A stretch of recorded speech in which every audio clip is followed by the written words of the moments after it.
রায় দেখার জন্য এসেছেন, আপনাদেরকে অনুরোধ করছি এদিক সেদিক ঘোরাফেরা না। যে আজকের এই রায় সম্পর্কে প্রত্যাশা সেটা হলো বাংলাদেশে বিগত সরকারের আমলে যে সকল অন্যায়, অনিয়ম, দুর্নীতি, গুম, খুন হয়েছে এবং সর্বশেষ যে ছাত্র জনতার যে গণঅভ্যুত্থানে বিগত সরকার যে গণহত্যা চালিয়েছে, তার যে ন্যায় ও ইনসাফ ভিত্তিক যে সমাজ প্রতিষ্ঠা করার অঙ্গীকার নিয়ে এই বৈষম্য বিরোধী সরকার প্রতিষ্ঠিত হয়েছে, ইন্টারিম গভর্নমেন্ট প্রতিষ্ঠিত হয়েছে। সে একটি অবাধ এবং সুষ্ঠু, যাতে কারো প্রতি অন্যায় না হয় এরকম একটি রায় হবে এবং এই রায়ের মধ্য দিয়ে সারা বিশ্ব দেখবে যে যারা মানবাধিকার লঙ্ঘন করে তাদের মানে কোনো প্রকার মানে অন্যায় করে যে ছাড় পাওয়া যায় না, সেটা সে দেশের সর্বোচ্চ পর্যায়ে থাকলেও যে সে মানে সে যে মুক্তি পাবে না, সে যে তার যে রায়ের তার যে মানে অপরাধের শাস্তি তাকে পেতে হবে, এটাই হচ্ছে তার একটা বড় দৃষ্টান্ত স্থাপন হবে বলে আমরা মনে করি ইনশাল্লাহ।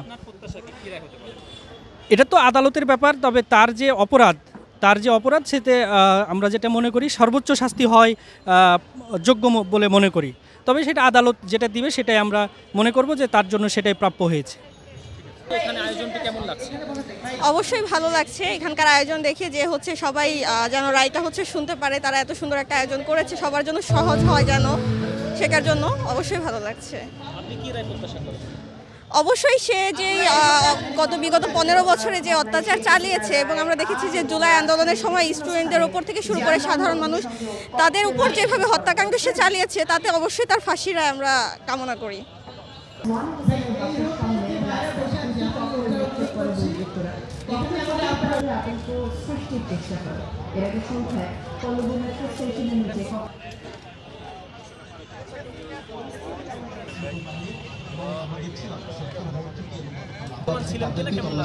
জি, অবশ্যই অপেক্ষমান ছিলাম। আমি গাজীপুর থেকে আসছি এখানে আজকে রায় দেখার জন্য।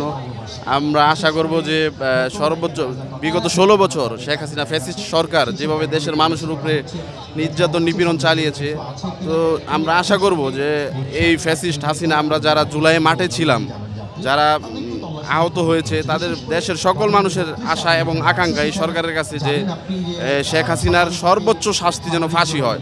আমরা দেখেছি আজকে সকালে আমার দেশ পত্রিকাতে এসেছে যে ইন্ডিয়া থেকে মেসেজ আসছে যে শেখ হাসিনাকে যদি ফাঁসি দেওয়া হয় তাহলে ভালো হবে না। আমরা এই সরকারের কাছে উদারত আহ্বান জানাবো যেন এই সরকার দেখিয়ে দেয় যেন এই সরকারও যেন ইন্ডিয়ার দালালি করে না। আমরা চাই শেখ হাসিনার সর্বোচ্চ শাস্তি যেন ফাঁসি হয়। দেশের মানুষ, জুলাই যোদ্ধা সকলের আশা এবং আকাঙ্ক্ষা, এজন্য আমি আসেছি গাজীপুর থেকে। আমি এখানে এটা জনগণের দীর্ঘদিনের আশা স্বৈর শাসনের অবসান করছে, এজন্য জনগণের মধ্যে একটা উৎফুল্লতা দেখা যাইতেছে। সর্বোচ্চ সাজাটাই আশা করি আর কি।